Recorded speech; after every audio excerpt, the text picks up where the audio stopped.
영상 시청 전 구독과 좋아요, 알림 설정 부탁드립니다.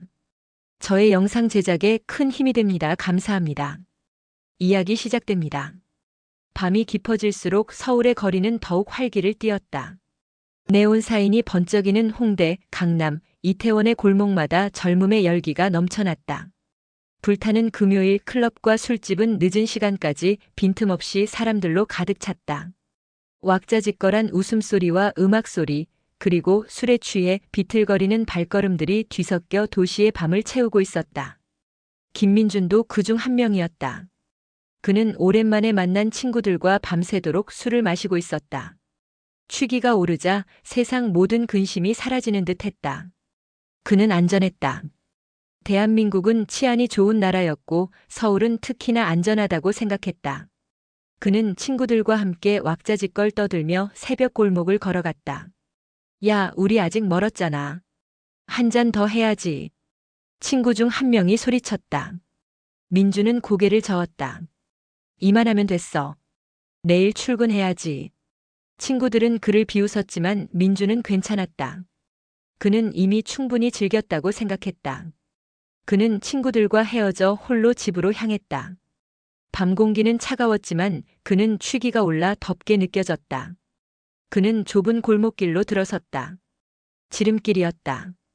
가로등 불빛이 희미하게 길을 비추고 있었지만 그는 익숙한 길이었기에 두려움 없이 걸어갔다. 그때였다. 그의 눈앞에 한 할머니가 나타났다. 할머니는 낡은 리어카에 무거운 짐을 싣고 있었다. 리어카는 언덕길에서 멈춰섰고 할머니는 끙끙거리며 짐을 밀고 있었다. 민주는 잠시 망설였다. 그냥 지나칠 수도 있었다. 하지만 그의 마음속에는 불쌍하다는 생각이 들었다. 그는 할머니에게 다가갔다. 할머니, 제가 도와드릴게요. 민준의 말에 할머니는 고맙다는 듯 미소를 지었다. 아이고, 고마워라. 젊은 총각이 착하네. 여기 이 짐이 너무 무거워서. 민주는 할머니의 리어카를 밀었다. 짐은 생각보다 훨씬 무거웠다. 그는 끙끙거리며 리어카를 밀었고 할머니는 옆에서 고맙다는 말을 연발했다. 그렇게 한참을 걸어갔을까? 할머니는 민준을 으슥한 골목길로 이끌었다. 총각, 미안하지만 여기까지만 좀 도와줄 수 있을까? 내 집이 바로 저기 골목 안에 있어. 민준은 아무런 의심 없이 할머니를 따라 골목 안으로 들어갔다. 그곳은 가로등 불빛도 없는 어두운 곳이었다. 민주는 순간 섬뜩한 느낌이 들었다. 그는 뒤를 돌아보았다. 그때였다. 뒤에서 누군가 그의 목을 쳐왔다. 민주는 비명을 지를 틈도 없이 정신을 잃었다. 그의 마지막 기억은 어둠 속으로 사라져가는 할머니의 섬뜩한 미소였다. 민준이 사라진 후 그의 친구들과 가족들은 그를 찾아 나섰다. 처음에는 그가 단순히 술에 취해 잠들었거나 연락이 두절된 것이라고 생각했다. 하지만 며칠이 지나도 그의 흔적은 발견되지 않았다. 경찰에 실종 신고를 했지만 경찰은 단순 가출이나 잠적 가능성을 언급하며 수사에 소극적인 태도를 보였다. 민준의 친구들은 직접 그를 찾아 나섰다. 그들은 민준이 마지막으로 목격된 골목 주변을 샅샅이 뒤졌다. 하지만 그곳에는 아무런 흔적도 남아있지 않았다. 마치 민준은 처음부터 존재하지 않았던 사람처럼 사라져버린 듯 했다. 민준의 실종 사건은 언론에도 보도되지 않았다. 그는 그저 수많은 실종자 중 한 명일 뿐이었다. 그는 아무도 모르게 사라졌고 그의 가족들과 친구들만 그의 행방을 찾으며 고통스러워했다. 민준의 실종 사건은 시작에 불과했다. 그 후로도 서울의 밤거리에서는 비슷한 실종 사건들이 계속해서 일어났다. 밤늦게까지 술을 마시거나 홀로 귀가하던 젊은 남녀들이 흔적도 없이 사라졌다. 경찰은 여전히 단순 가출이나 잠적으로 치부했고 사람들은 안전 불감증에 빠져 있었다. 그들은 자신에게는 이런 일이 일어나지 않을 것이라고 믿었다. 하지만 어둠 속에서 그들을 노리는 그림자는 점점 더 커지고 있었다. 그들은 중국인들이었다. 그들은 한국의 높은 치안과 사람들의 정에 약한 심리를 이용해 한국 청년들을 납치하고 있었다. 그들의 목적은 단 하나, 영생이었다. 중국의 한 비밀 연구소, 으리으리한 건물 내부에는 최첨단 의료 장비들이 가득했다. 그곳에는 영생을 꿈꾸는 중국의 거대 부호들이 모여 있었다.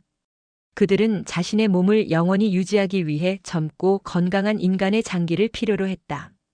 그들은 거액을 주고 인신매매 조직을 고용했고 그들은 한국에서 젊은 청년들을 납치해 오고 있었다. 그들은 밤에 도시를 돌아다니며 자신들의 실험에 사용할 젊은 피를 찾아다녔다. 그들은 불쌍한 노인이나 도움이 필요한 사람으로 위장하여 정에 약한 한국 사람들을 유인했다. 그리고 그들을 으슥한 곳으로 데려가 납치했다.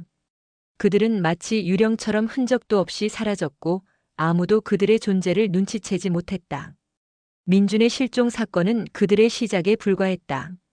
그들의 검은 그림자는 이제 한국 전체를 뒤덮기 시작했다. 침묵하는 도시, 희생되는 젊음.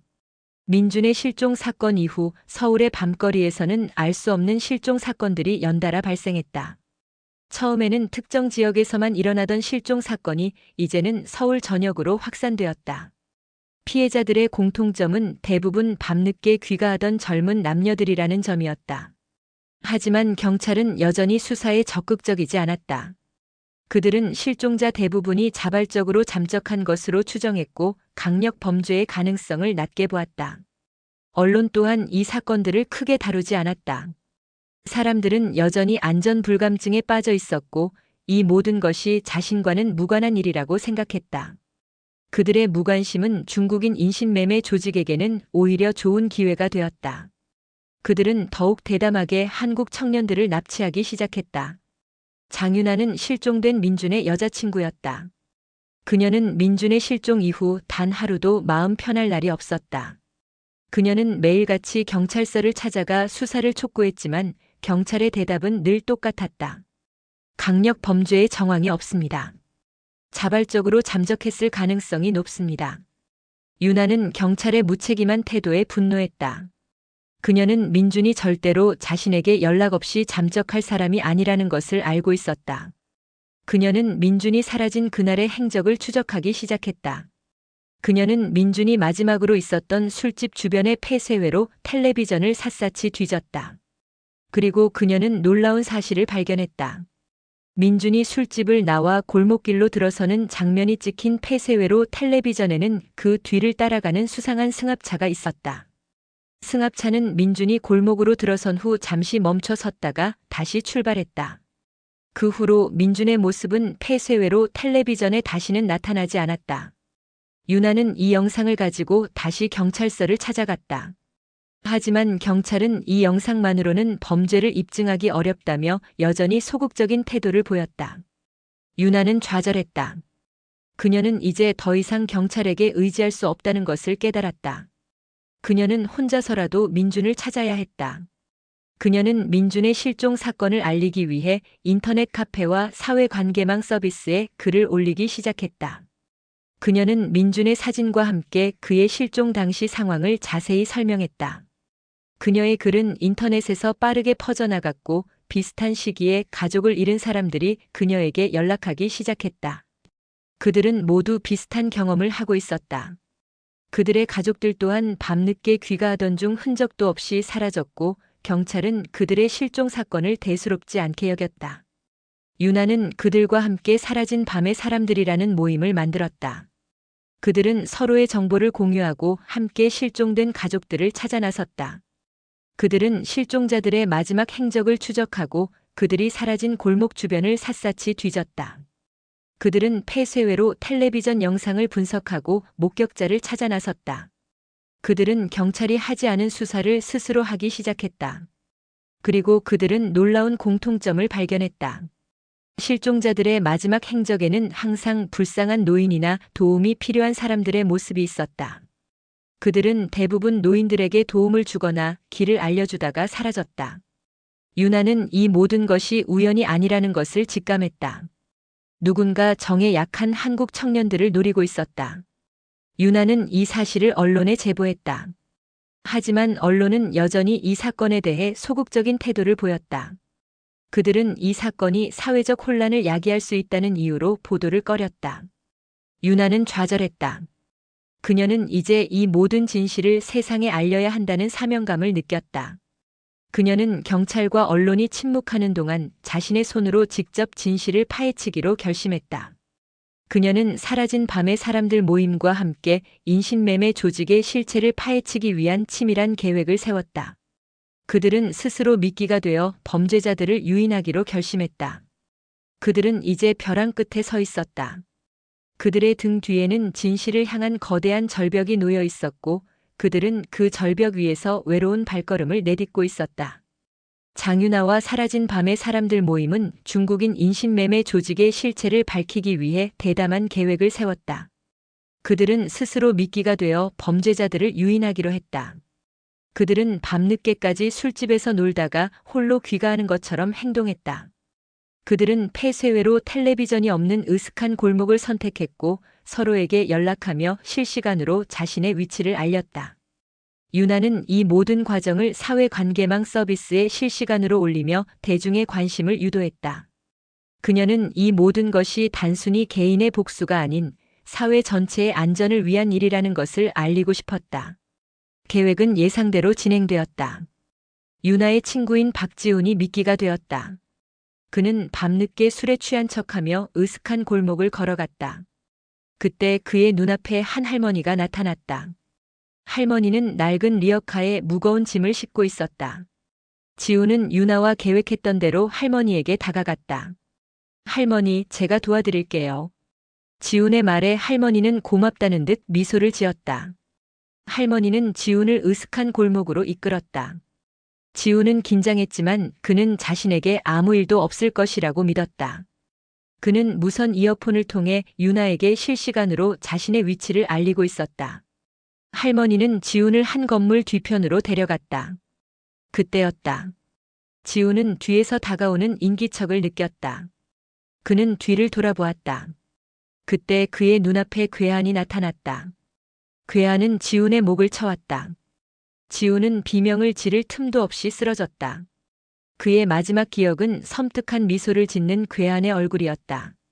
지훈이 쓰러진 후 윤아는 그에게 연락을 시도했다. 하지만 그의 전화는 연결되지 않았다. 윤아는 불안감에 휩싸였다. 그녀는 즉시 경찰에 신고했다. 하지만 경찰은 여전히 수사에 소극적인 태도를 보였다. 그들은 지훈이 단순 가출했을 가능성을 언급하며 수사를 미뤘다. 윤아는 분노했다. 그녀는 더 이상 기다릴 수 없었다. 그녀는 사라진 밤의 사람들 모임과 함께 지훈이 사라진 골목을 찾아갔다. 그곳에는 지훈의 흔적은 아무것도 남아있지 않았다. 하지만 윤아는 포기하지 않았다. 그녀는 골목 주변의 폐쇄회로 텔레비전을 샅샅이 뒤졌다. 그리고 그녀는 지훈이 사라진 후 한 승합차가 골목을 빠져나가는 장면을 발견했다. 승합차는 검은색이었고 번호판은 위조된 것이었다. 윤아는 이 영상을 가지고 다시 경찰서를 찾아갔다. 그녀는 경찰에게 이 모든 것이 중국인 인신매매 조직의 소행이라고 주장했다. 그녀의 주장은 경찰의 관심을 끌기에 충분했다. 경찰은 결국 수사에 착수했다. 하지만 이미 지훈은 흔적도 없이 사라진 상태였다. 경찰은 승합차의 행방을 추적했지만 승합차는 이미 버려진 상태였다. 경찰은 사건의 실마리를 찾지 못했고 수사는 다시 미궁 속으로 빠졌다. 윤아는 좌절했지만 그녀는 포기하지 않았다. 그녀는 지훈이 사라진 그날의 기억을 더듬었다. 그녀는 지훈이 사라지기 전 한 통의 전화를 받았다는 것을 기억해냈다. 그 전화는 한 국제 전화였다. 윤아는 그 전화번호를 추적하기 시작했다. 그녀는 해커 친구의 도움을 받아 그 전화번호의 발신지를 찾아냈다. 발신지는 중국의 한 외딴 지역이었다.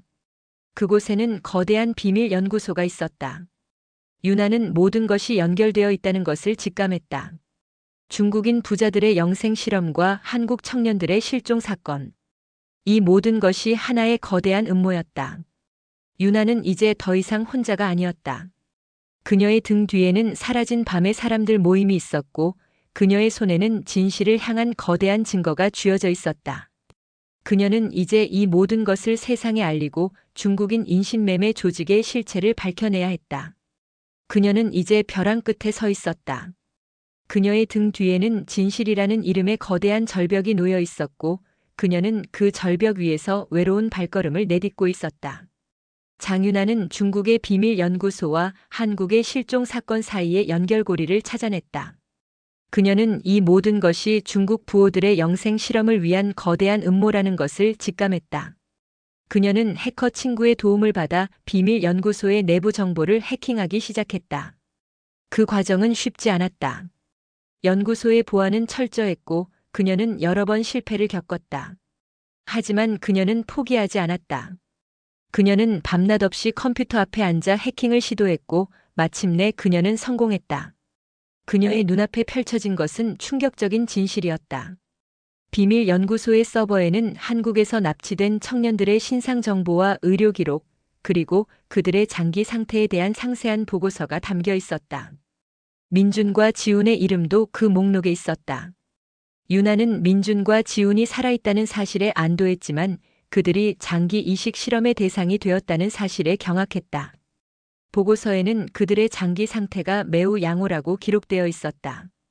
윤아는 온몸에 소름이 돋았다. 그들은 인간을 실험용 쥐처럼 다루고 있었다. 윤아는 계속해서 서버를 탐색했다. 그녀는 비밀 연구소의 운영 시스템을 발견했다. 그 시스템은 납치된 사람들을 관리하고 그들의 장기 상태를 실시간으로 모니터링하는 데 사용되고 있었다.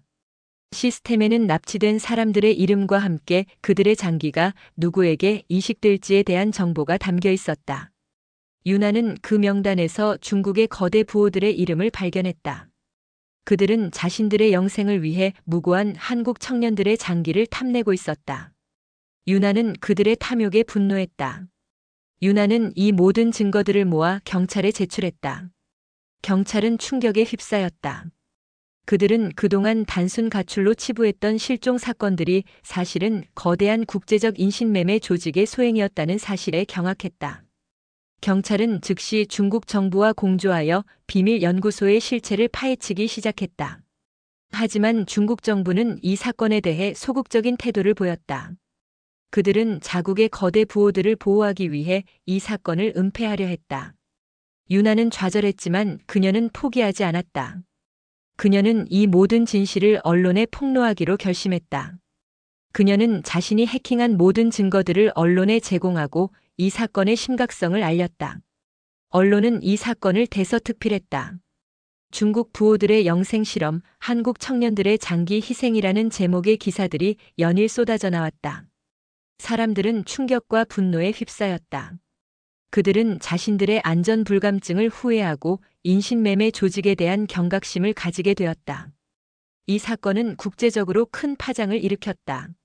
세계 각국의 언론들도 이 사건을 보도하며 중국 정부의 태도를 비난했다. 중국 정부는 국제적 압박에 결국 굴복하고 비밀 연구소에 대한 수사를 허가했다. 한국 경찰은 중국 공안과 함께 비밀 연구소로 향했다. 그들의 목표는 납치된 한국 청년들을 구출하고 인신매매 조직의 실체를 밝혀내는 것이었다. 윤아는 경찰과 함께 중국으로 향했다. 그녀의 마음은 민준과 지훈을 구해야 한다는 열망으로 가득 차 있었다. 그녀는 이제 벼랑 끝에 서 있었다. 그녀의 등 뒤에는 진실이라는 이름의 거대한 절벽이 놓여 있었고 그녀는 그 절벽 위에서 외로운 발걸음을 내딛고 있었다. 장윤아와 한국 경찰 그리고 중국 공안은 중국의 비밀 연구소로 향했다. 그곳은 외딴 산속에 위치한 거대한 요새였다. 연구소의 외관은 평범한 건물처럼 보였지만 내부에는 최첨단 보안 시스템과 감시 카메라가 설치되어 있었다. 그들은 연구소 내부로 진입하기 위해 치밀한 작전을 세웠다. 윤아는 해킹을 통해 연구소의 보안 시스템을 무력화시켰고 경찰과 공안은 동시에 연구소 내부로 진입했다. 연구소 내부는 생지옥 그 자체였다.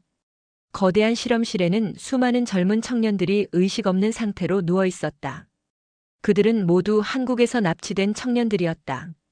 그들의 몸에는 각종 의료 장비들이 연결되어 있었고 그들의 장기 상태는 실시간으로 모니터링되고 있었다. 민준과 지훈도 그곳에 있었다. 그들은 다른 청년들처럼 의식 없는 상태로 누워 있었다. 윤아는 민준의 얼굴을 보고 눈물을 흘렸다. 그녀는 그를 안고 흔들었지만 그는 아무런 반응이 없었다. 경찰과 공안은 연구소 내부를 수색했다. 그들은 연구원들을 체포하고 실험 기록과 장비들을 압수했다. 그들은 또한 장기 이식 수술을 위한 수술실을 발견했다. 수술실에는 이미 수술이 예정된 사람들의 명단이 있었다. 그 명단에는 중국의 거대 부호들의 이름이 적혀 있었다. 유나는 그 명단에서 민준의 이름 옆에 수술 예정이라는 글씨를 발견했다. 유나는 충격에 휩싸였다. 민준은 곧 수술을 받을 예정이었다. 유나는 민준을 구하기 위해 즉시 의료진에게 도움을 요청했다. 의료진은 민준의 상태를 확인하고 그에게 긴급 처치를 시작했다. 민준은 다행히 의식을 되찾았지만 그의 몸은 많이 쇠약해져 있었다. 그는 유나를 보자 눈물을 흘렸다. 유나야, 내가 어떡해. 민준의 목소리는 떨리고 있었다. 유나는 그를 껴안고 말했다. 괜찮아, 민준아. 이제 괜찮아. 내가 왔어. 우리가 왔어.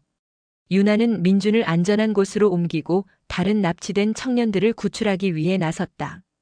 그들은 모두 의식을 잃은 상태였고 일부는 이미 장기 이식 수술을 받은 상태였다. 유나는 그들의 모습에 분노와 슬픔을 느꼈다. 그들은 영생이라는 허황된 꿈을 위해 무고한 사람들의 생명을 희생시켰다. 경찰과 공안은 연구소 내부의 모든 사람들을 체포하고 연구소의 실체를 세상에 폭로했다. 중국 정부는 이 사건에 대해 국제적으로 큰 비난을 받았고 결국 관련자들을 모두 처벌하겠다고 약속했다. 중국의 거대 부호들은 체포되었고 그들의 모든 재산은 몰수되었다. 그들의 영생을 향한 꿈은 산산조각이 났다. 유나는 민준과 함께 한국으로 돌아왔다. 민준은 한국으로 돌아온 후에도 한동안 힘든 시간을 보냈다. 그는 악몽에 시달렸고 정신적인 치료를 받아야 했다. 하지만 그는 유나의 곁에서 점차 회복해 나갔다.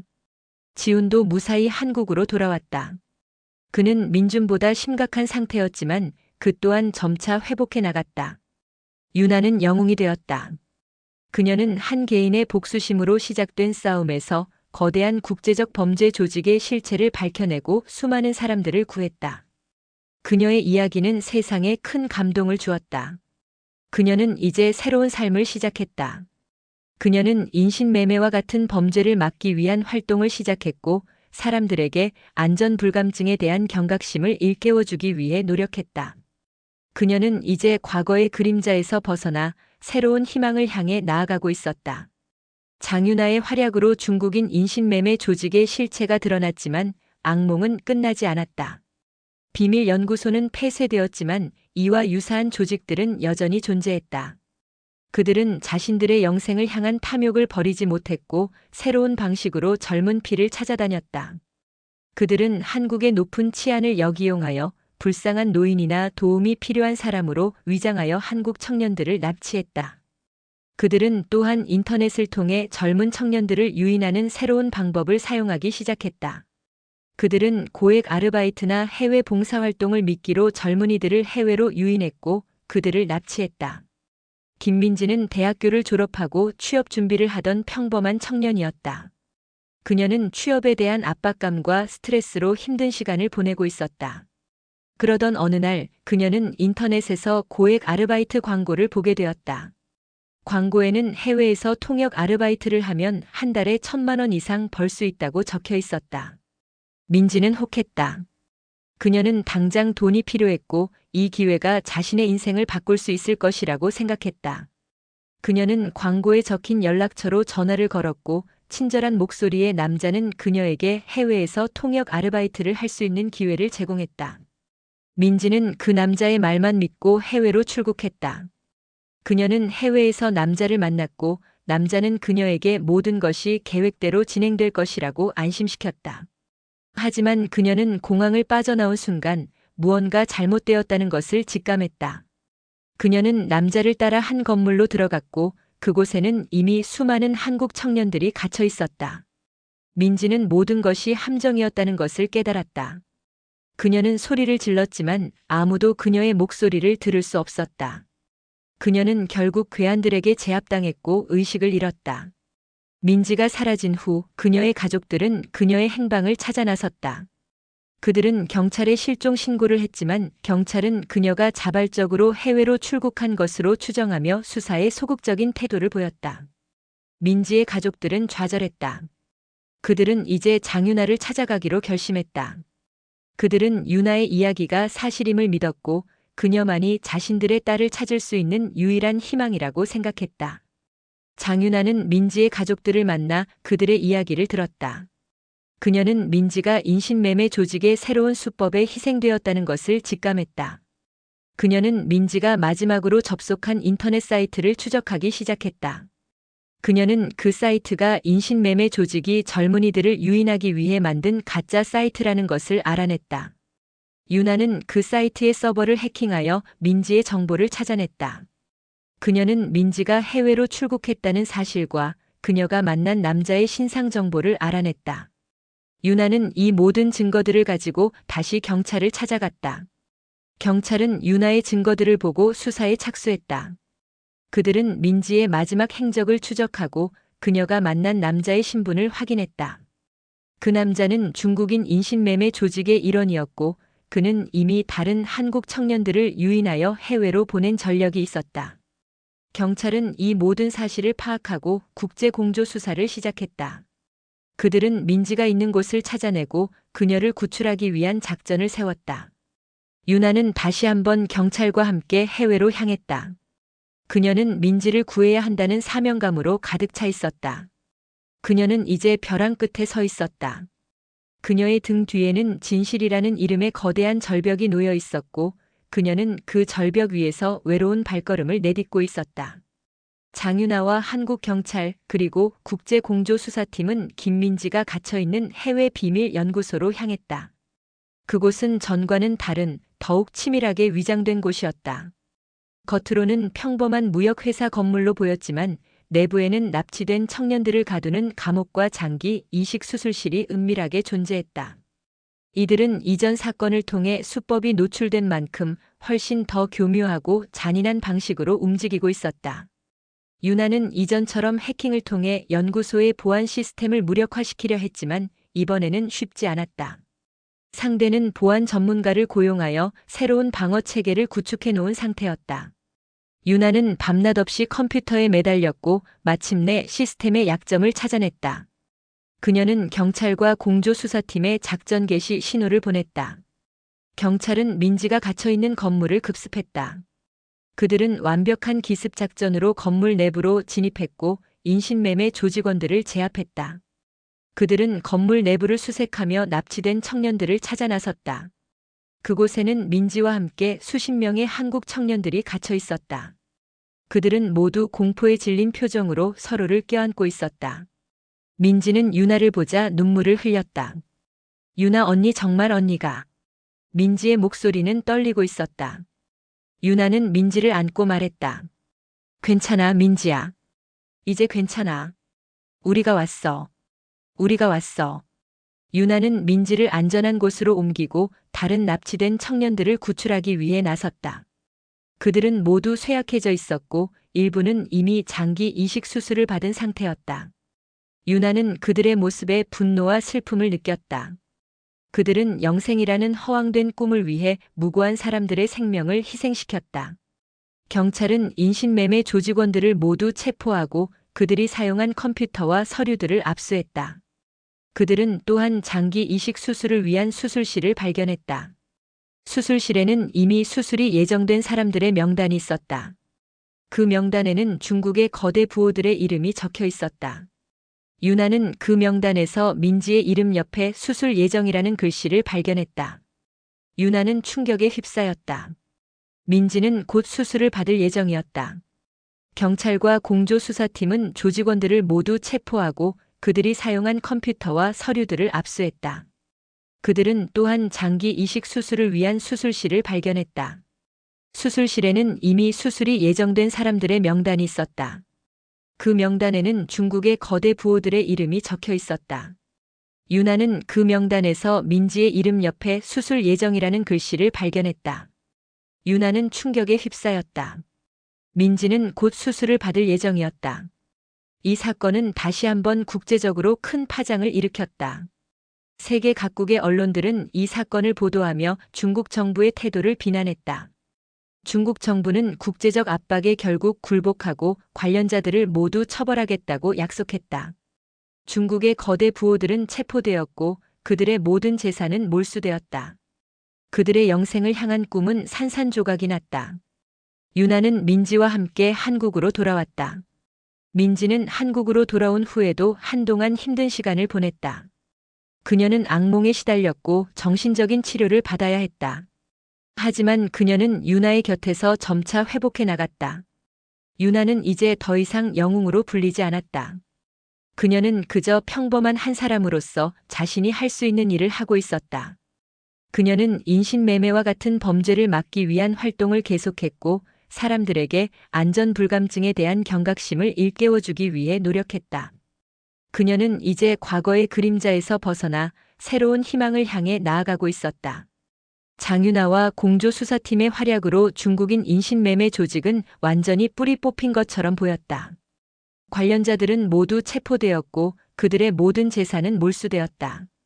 하지만 유나는 왠지 모를 불안감을 떨칠 수 없었다. 그녀는 이 모든 것이 끝이 아니라고 직감했다. 그녀의 직감은 옳았다. 인신매매 조직의 수괴는 여전히 도주 중이었다. 그는 중국의 거대 부호들을 보호하기 위해 이 모든 사건의 책임을 자신이 떠안고 도주했다. 그는 자신에게 막대한 돈을 주고 자신을 보호해줄 사람들을 찾아다녔다.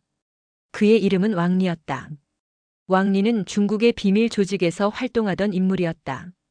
그는 납치와 인신매매 분야에서 뛰어난 능력을 가지고 있었다. 그는 또한 중국의 거대 부호들과 깊은 관계를 맺고 있었다. 그는 부호들의 영생을 위한 실험을 위해 한국의 젊은 청년들을 납치해왔다. 그는 자신의 손으로 수많은 한국 청년들을 납치했고 그들을 실험용 쥐처럼 다루었다. 그는 인간의 생명을 경시했고 오직 돈과 권력만을 쫓았다. 왕리는 도주 생활 중에도 자신의 범죄 행위를 멈추지 않았다. 그는 도피 자금을 마련하기 위해 새로운 인신매매 조직을 만들었다. 그는 한국의 젊은 청년들을 다시 한번 납치하기 시작했다. 그는 이전보다 더욱 교묘하고 잔인한 수법을 사용했다. 그는 인터넷을 통해 젊은 청년들을 유인하는 새로운 방법을 사용하기 시작했다. 그는 고액 아르바이트나 해외 봉사활동을 미끼로 젊은이들을 해외로 유인했고 그들을 납치했다. 왕리의 범죄 행각은 다시 한번 언론에 보도되었다. 사람들은 경악했다. 그들은 이미 인신매매 조직이 완전히 사라졌다고 생각하고 있었다. 그들은 다시 한번 안전불감증에 빠져 있었고 이 모든 것이 자신과는 무관한 일이라고 생각했다. 그들의 무관심은 왕리에게는 오히려 좋은 기회가 되었다. 그는 더욱 대담하게 한국 청년들을 납치하기 시작했다. 장윤아는 왕리의 존재를 알게 되었다. 그녀는 왕리가 사라진 후에도 계속해서 실종 사건들이 일어난다는 사실에 의심을 품었다. 그녀는 자신의 해킹 기술을 이용해 왕리의 행방을 추적하기 시작했다. 그녀는 왕리가 새로운 인신매매 조직을 만들었다는 사실과 그가 한국의 젊은 청년들을 다시 납치하고 있다는 사실을 알아냈다. 유나는 이 모든 증거들을 가지고 다시 경찰을 찾아갔다. 경찰은 유나의 증거들을 보고 수사에 착수했다. 그들은 왕리를 체포하기 위해 국제 공조 수사를 다시 시작했다. 그들은 왕리의 행방을 추적하고 그가 만든 새로운 인신매매 조직의 실체를 파헤치기 시작했다. 유나는 다시 한번 경찰과 함께 왕리를 추적하기 위한 작전을 세웠다. 그녀는 이제 벼랑 끝에 서 있었다.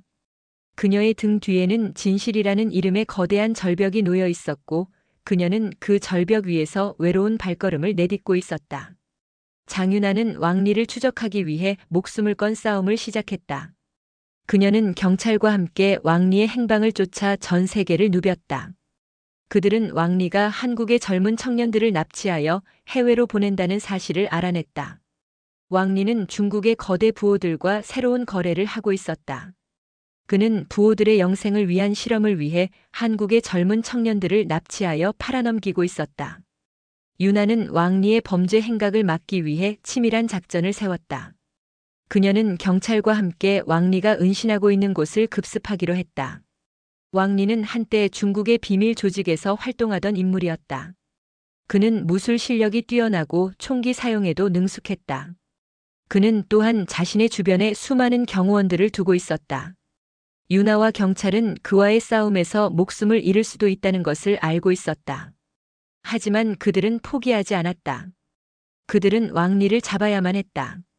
유나와 경찰은 왕리가 은신하고 있는 건물을 급습했다.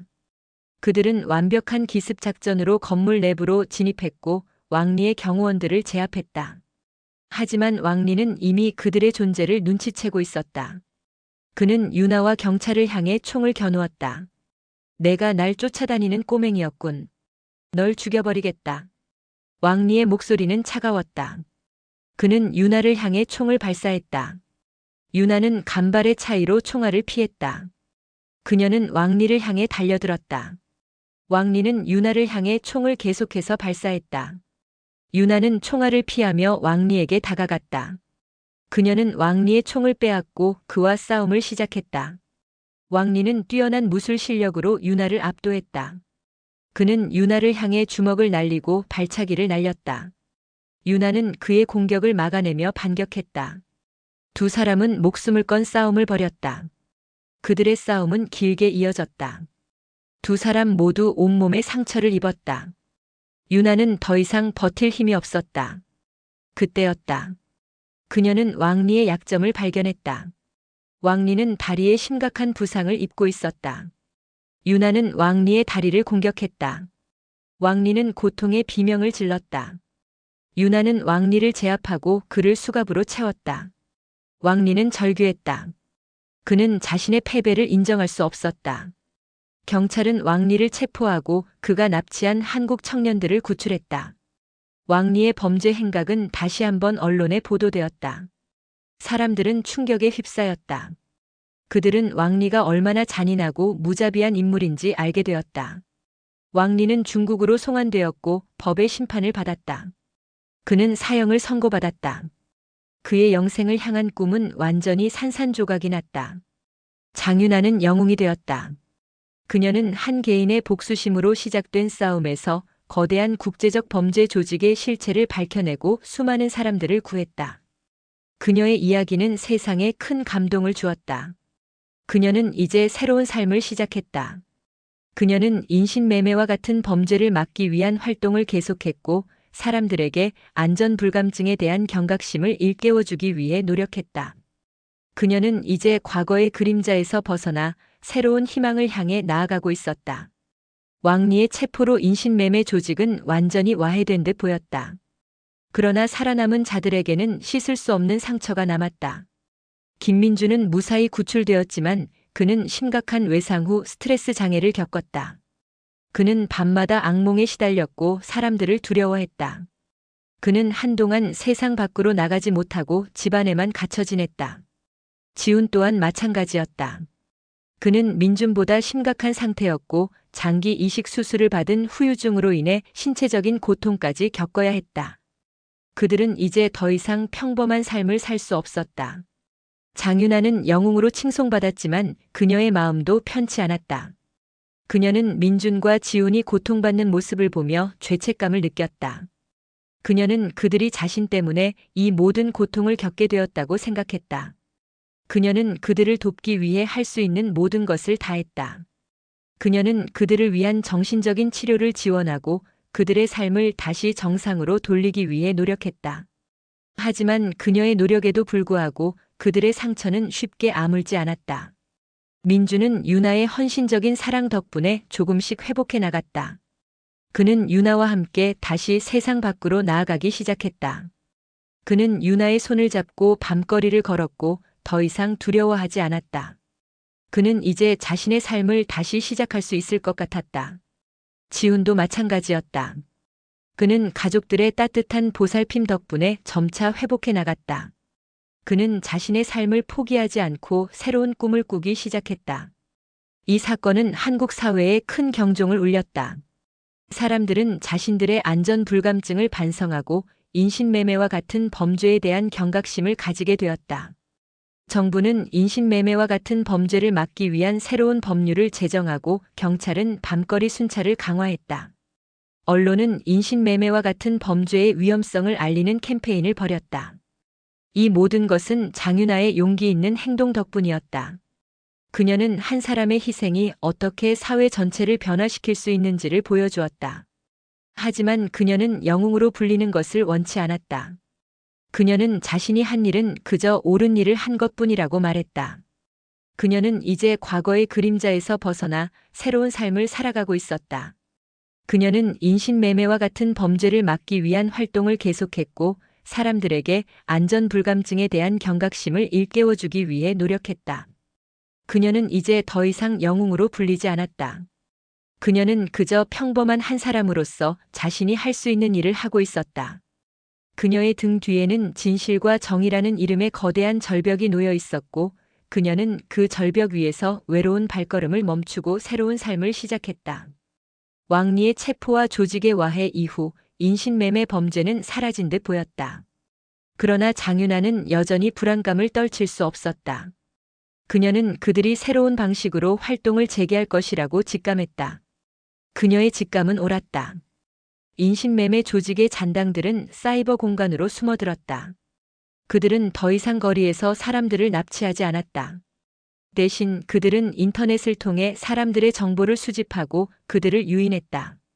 그들은 다크웹의 비밀스러운 사이트를 만들었다. 그곳은 새로운 희망이라는 이름으로 위장되어 있었다. 하지만 그곳의 실제 목적은 영생을 꿈꾸는 부호들을 위해 젊고 건강한 인간의 장기를 거래하는 것이었다. 그들은 이 사이트를 통해 장기 매매를 중개하고 납치된 사람들의 정보를 사고 팔았다. 그들은 또한 납치된 사람들의 장기를 실시간으로 모니터링하는 시스템을 구축했다. 장윤아는 이 모든 것을 알아냈다. 그녀는 자신의 해킹 기술을 이용해 다크웹에 숨어든 조직의 실체를 파헤쳤다. 그녀는 그들이 만든 사이트에 접속했고 그곳에서 충격적인 사실을 발견했다. 그들은 여전히 한국의 젊은 청년들을 노리고 있었다. 그들은 인터넷을 통해 고액 아르바이트나 해외 봉사활동을 미끼로 젊은이들을 유인하고 있었다. 그들은 또한 불쌍한 노인이나 도움이 필요한 사람으로 위장하여 사람들을 납치하는 새로운 방식을 사용하고 있었다. 윤아는 이 모든 증거들을 가지고 다시 경찰을 찾아갔다. 경찰은 윤아의 증거들을 보고 충격에 휩싸였다. 그들은 인신매매 조직이 사이버 공간으로 숨어들었다는 사실에 경악했다. 경찰은 즉시 사이버 수사팀을 꾸리고 윤아와 함께 조직의 실체를 파헤치기 시작했다. 그들은 다크웹에 숨어든 조직의 서버를 추적하고 그들의 활동을 감시했다. 윤아와 경찰은 조직의 실체를 밝혀내기 위해 치밀한 작전을 세웠다. 그들은 조직이 만든 사이트를 역으로 해킹하고 그들의 활동을 교란시키기 시작했다. 그들은 또한 사이트를 통해 조직에 접근하여 그들의 신분을 확인하고 그들의 은신처를 찾아냈다. 윤아는 이제 벼랑 끝에 서 있었다. 그녀의 등 뒤에는 진실이라는 이름의 거대한 절벽이 놓여 있었고 그녀는 그 절벽 위에서 외로운 발걸음을 내딛고 있었다. 장윤아와 사이버 수사팀은 다크웹에서 인신매매 조직과 치열한 싸움을 벌였다. 그들은 조직이 만든 사이트를 해킹하고 그들의 활동을 교란시켰다. 하지만 조직 또한 만만치 않았다. 그들은 뛰어난 해킹 기술을 가진 전문가들을 고용하여 자신들의 사이트를 보호했다. 두 팀은 사이버 공간에서 치열한 공방을 벌였다. 윤아는 조직의 서버를 해킹하여 그들의 활동을 감시했다. 그녀는 그들이 한국의 젊은 청년들을 유인하는 새로운 방법을 사용하고 있다는 것을 알아냈다. 그들은 사회관계망 서비스와 온라인 게임을 통해 젊은이들에게 접근했다. 그들은 젊은이들에게 친절하게 접근하고 그들의 신뢰를 얻은 후 고액 아르바이트나 해외 봉사활동을 미끼로 그들을 유인했다. 윤아는 이 모든 것을 막기 위해 노력했다. 그녀는 사이버 수사팀과 함께 조직이 만든 가짜 계정들을 차단하고 그들이 올린 게시물들을 삭제했다. 그들은 또한 조직이 만든 사이트를 폐쇄시키기 위해 노력했다. 하지만 조직은 새로운 사이트를 만들고 새로운 계정을 만들어 다시 활동을 재개했다. 윤아는 이 모든 것이 끝이 없다는 것을 깨달았다. 그녀는 이제 조직의 실체를 밝히고 그들을 완전히 뿌리 뽑아야 한다는 것을 직감했다. 그녀는 조직의 서버를 해킹하여 그들의 신상 정보를 찾아냈다. 그들은 모두 중국의 비밀 조직에서 활동하던 해커들이었다. 그들은 자신들의 해킹 기술을 이용하여 돈을 벌고 있었다. 유나는 이 모든 증거들을 가지고 경찰을 찾아갔다. 경찰은 유나의 증거들을 보고 충격에 휩싸였다. 그들은 인신매매 조직이 단순한 범죄 조직이 아닌 거대한 사이버 범죄 조직이라는 것을 알게 되었다. 경찰은 즉시 중국 공안과 공조 수사를 시작했다. 그들은 조직의 은신처를 찾아내고 그들을 체포하기 위한 작전을 세웠다. 유나는 다시 한번 경찰과 함께 작전에 참여했다. 그녀는 이제 벼랑 끝에 서 있었다. 그녀의 등 뒤에는 진실이라는 이름의 거대한 절벽이 놓여 있었고 그녀는 그 절벽 위에서 외로운 발걸음을 내딛고 있었다. 그녀는 이 모든 것이 끝나지 않는 악몽이라는 것을 알고 있었다. 그녀는 이 모든 것을 끝내기 위해 목숨을 건 싸움을 시작했다. 장유나와 경찰은 사이버 범죄 조직의 은신처를 급습했다. 그곳은 한적한 시골 마을에 위치한 거대한 저택이었다. 저택의 외관은 평범했지만 내부에는 최첨단 컴퓨터와 서버들이 가득했다. 그들은 저택 내부로 진입하기 위해 치밀한 작전을 세웠다. 유나는 해킹을 통해 저택의 보안 시스템을 무력화시켰고 경찰은 동시에 저택 내부로 진입했다. 경찰은 저택 내부에서 조직원들을 모두 체포했다. 그들은 모두 젊은 해커들이었다. 그들은 자신들의 해킹 기술을 이용하여 돈을 벌고 있었다. 그들은 자신들의 행동이 범죄라는 것을 알고 있었지만 돈의 유혹을 뿌리치지 못했다. 경찰은 그들을 모두 체포하고 그들이 사용한 컴퓨터와 서버들을 압수했다. 유나는 저택 내부를 수색했다. 그녀는 한 방에서 납치된 사람들의 목록을 발견했다. 목록에는 수십 명의 한국 청년들의 이름이 적혀 있었다. 그들은 모두 조직이 인터넷을 통해 유인한 사람들이었다. 유나는 그들의 이름과 신상 정보를 확인하고 그들이 납치된 곳을 알아냈다. 그녀는 경찰에 이 모든 정보를 전달하고 납치된 사람들을 구출해달라고 부탁했다. 경찰은 유나의 정보 덕분에 납치된 사람들을 모두 구출했다. 그들은 모두 건강한 상태였다. 그들은 조직이 자신들을 납치하기 전에 먼저 장기를 이식받을 사람들을 찾아냈다는 것을 알게 되었다. 그들은 납치된 사람들을 장기 이식 수술을 위한 대기자로 분류하고 그들의 장기 상태를 실시간으로 모니터링하고 있었다. 그들은 납치된 사람들을 상품처럼 다루고 있었다. 이 사건은 다시 한번 국제적으로 큰 파장을 일으켰다. 세계 각국의 언론들은 이 사건을 보도하며 사이버 범죄의 위험성을 알렸다. 사람들은 인터넷을 사용하는 것에 대한 경각심을 가지게 되었다. 정부는 사이버 범죄를 막기 위한 새로운 법률을 제정하고 경찰은 사이버 수사팀을 강화했다. 장유나는 영웅이 되었다. 그녀는 한 개인의 복수심으로 시작된 싸움에서 거대한 국제적 범죄 조직의 실체를 밝혀내고 수많은 사람들을 구했다. 그녀의 이야기는 세상에 큰 감동을 주었다. 그녀는 이제 새로운 삶을 시작했다. 그녀는 인신매매와 같은 범죄를 막기 위한 활동을 계속했고 사람들에게 사이버 범죄의 위험성을 일깨워주기 위해 노력했다. 그녀는 이제 더 이상 영웅으로 불리지 않았다. 그녀는 그저 평범한 한 사람으로서 자신이 할 수 있는 일을 하고 있었다. 그녀의 등 뒤에는 진실과 정의라는 이름의 거대한 절벽이 놓여 있었고 그녀는 그 절벽 위에서 외로운 발걸음을 멈추고 새로운 삶을 시작했다. 사이버 범죄 조직의 와해 이후 한국은 잠시 평온을 되찾았다. 하지만 납치되었다가 구출된 청년들의 삶은 결코 평온하지 않았다.